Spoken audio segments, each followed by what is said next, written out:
Hi friends. आप सब कैसे हैं? उम्मीद करता हूँ बहुत अच्छे होंगे। आज का जो टॉपिक है, आज हम लोग पढ़ने वाले हैं इंग्लिश ग्रामर को। जो इंग्लिश ग्रामर को जानना बहुत ज़रूरी है, वो भी लिटरेचर को पढ़ने के लिए। इंग्लिश ग्रामर बहुत बड़ी चीज़ है और इंग्लिश ग्रामर हमें बेहतर बना देता है। ठीक, हम बिखरे हुए होते हैं, उसको सजोने का काम करता है। देर न करते हुए हम लोग वीडियो में आगे बढ़ते हैं। डेफिनेशन जानते हैं कि इंग्लिश ग्रामर का यानी अंग्रेजी व्याकरण क्या होता है। हिंदी में बोले तो अंग्रेजी व्याकरण। जिस तरह से हम हिंदी में क्या पढ़ते हैं, हिंदी व्याकरण पढ़ते हैं, उसी अनुसार हम इंग्लिश व्याकरण यानी अंग्रेजी व्याकरण को पढ़ेंगे इसमें। ठीक, अब ध्यान देते हैं इसका डेफिनेशन कि इंग्लिश ग्रामर क्या होता है, अंग्रेजी व्याकरण क्या होता है। First of all, English grammar is a science. अंग्रेजी व्याकरण वह विज्ञान है in which teach us how to read, write and speak correctly of any language. हम बोलते हैं यहाँ पे करेक्टली का मतलब होता है शुद्ध शुद्ध, और हाउ टू ये बता देता है कि कैसे। हाउ टू का मतलब कैसे। How to read, write and speak. हम बता दें कि English grammar is a science in which teach us how to read, write and speak correctly of any language. इसका मतलब कि अंग्रेजी व्याकरण वह विज्ञान है जो हमें किसी भी भाषा को शुद्ध शुद्ध पढ़ना, लिखना और बोलना सिखाता है।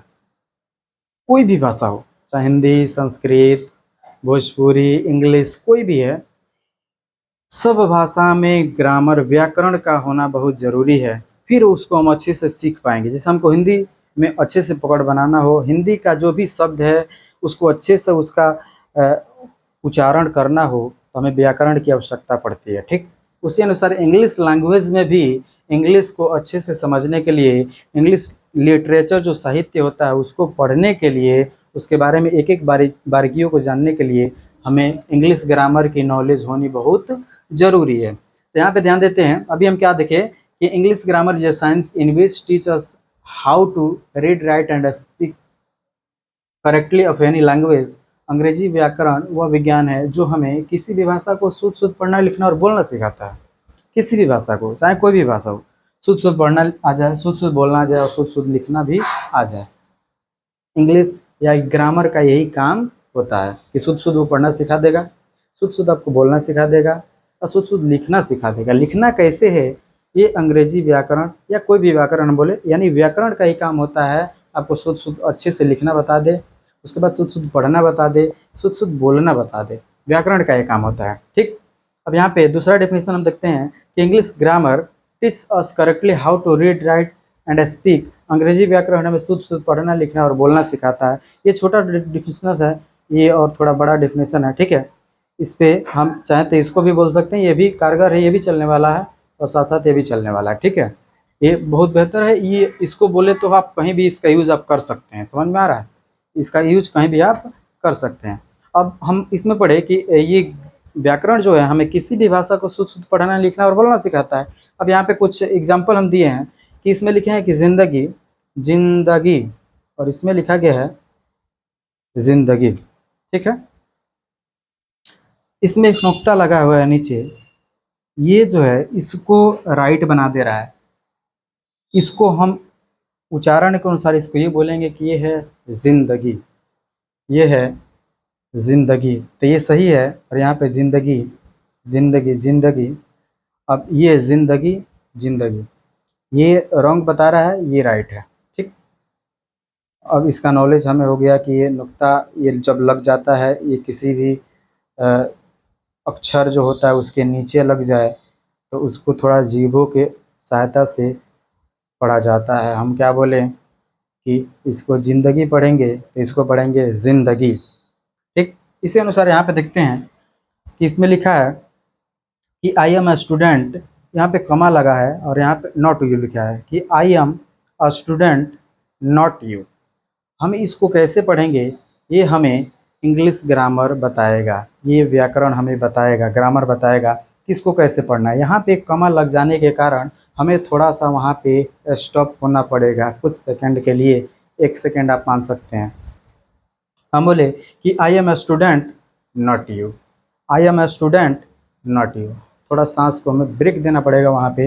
ये नहीं बोल सकते I am a student not you, direct नहीं बोल सकते कि I am a student not you. समझ में आ रहा है? इसको बोलने के लिए हमें थोड़ा सा यहाँ पर रुकना पड़ेगा। इंग्लिश हम बोल देंगे कि I am a student not you, ये हमें थोड़ा विराम की अवस्था में लेके जा रहा है, ठीक है। तो यहाँ पे एक कमा जो लगा है ये भी इंग्लिश ग्रामर का ही कुछ अंश है। इंग्लिश ग्रामर का जब हम पार्ट पढ़ेंगे तो उसमें हमको एक पंचुएशन जो है, एक पार्ट उसका मिलेगा, चिन्ह विचार। उसमें हम इस चिन्ह विचार को पढ़ेंगे, उसमें कमा को पढ़ेंगे, आइफन पढ़ेंगे, क्वेश्चन मार्क पढ़ेंगे, नोट ऑफ एक्सक्लेमेशन, बहुत सारा चिन्ह होता है उसमें हम पढ़ने को मिलेगा हमें, तो उसको पढ़ेंगे हम लिखे यहाँ पे हिंदी में भी कुछ लिख के समझाने की कोशिश की कि सीता मेरा बहन है। ये सेंटेंस गलत है, क्योंकि यहाँ पे बहन के पहले ये बहन जो स्त्री है, और स्त्रीलिंग के लिए हम यहाँ पे हमें मेरा ना लगा के मेरी लगाना चाहिए, इसलिए एक सेंटेंस क्या है, ये गलत है। ठीक, ग्रामर के अनुसार ये गलत है। लेकिन यहाँ पे हम बोलते हैं कि सीता मेरी बहन है, यहाँ पे बहन स्त्रीलिंग है और उसके लिए मेरी हम यहाँ पे लगाए हैं। यहाँ पे मेरा लिखे हैं तो यहाँ पे ये बहन जो है ये स्त्रीलिंग है। अगर यहाँ पे पुल्लिंग होता तो मेरा चल जाता, और यहाँ पे सीता के जगह पे भी पुल्लिंग होता तो मेरा चल जाता। तो सेंटेंस कुछ है कि यहाँ पे सेंटेंस राइट है ग्रामर के अकॉर्डिंग, और ये सेंटेंस गलत है। इस सेंटेंस को हम पढ़ रहे हैं तो कैसे पढ़ना चाहिए हमें, ये हमें ग्रामर बताता है। हम ग्रामर जब पढ़ेंगे तभी तो हमको नॉलेज होगा कि जो भी चिन्ह यहाँ पे लग रहा है तो उसको क्या पढ़ते हैं, किस अनुसार उसको पढ़ते हैं, ये ग्रामर हमें सिखाता है, ठीक है। अगर ग्रामर का नॉलेज नहीं है तो इसको हम डायरेक्ट ऐसे ही पढ़ देते हैं कि I am a student not you. समझ में आ रहा है? लेकिन इसको क्या पढ़ेंगे, I am a student not you. समझ में आ रहा है? किन शब्दों को कैसे उच्चारित करना है, उच्चारण करना है उसका, ये हमें व्याकरण बताता है, ठीक है। तो चाहे हिंदी व्याकरण हो या अंग्रेजी व्याकरण हो, सबका वही प्रोसेस है, सबका वही काम है। बस इसको इसका लैंग्वेज, इसको बोलना, ये भी हर एक चीज़ थोड़ा चेंज हो जाता है लैंग्वेज के अनुसार, बातें वही हैं, मतलब वही निकलता है, ठीक है। तो इस प्रकार ये जो है डिफिनीशन दो तरह से हम लिखवा दिए हैं, और उम्मीद करता हूँ कि ये वीडियो आपको अच्छा लगा होगा। अगर ये वीडियो आपको अच्छा लगा, इसमें जो भी बातें आपको बताई गई हो, अगर अच्छा लगता है, अगर लगा होगा तो आप ज़्यादा से ज़्यादा इस वीडियो को शेयर करें, अपने दोस्तों तक फैलाएं, बेहतर लगता है तो। और मैं उम्मीद करता हूँ कि इसके अगले वीडियो में क्या किया जाएगा, ये जो है ग्रामर, ये ग्रामर तो हम पढ़ लिए, ग्रामर का कुल कितना काइंड्स है, कितना टाइप्स है, उसका कितना पार्ट है, उसको पढ़ा जाएगा। हम बता दें कि ग्रामर जो है, ग्रामर के कुल 10 काइंड्स है।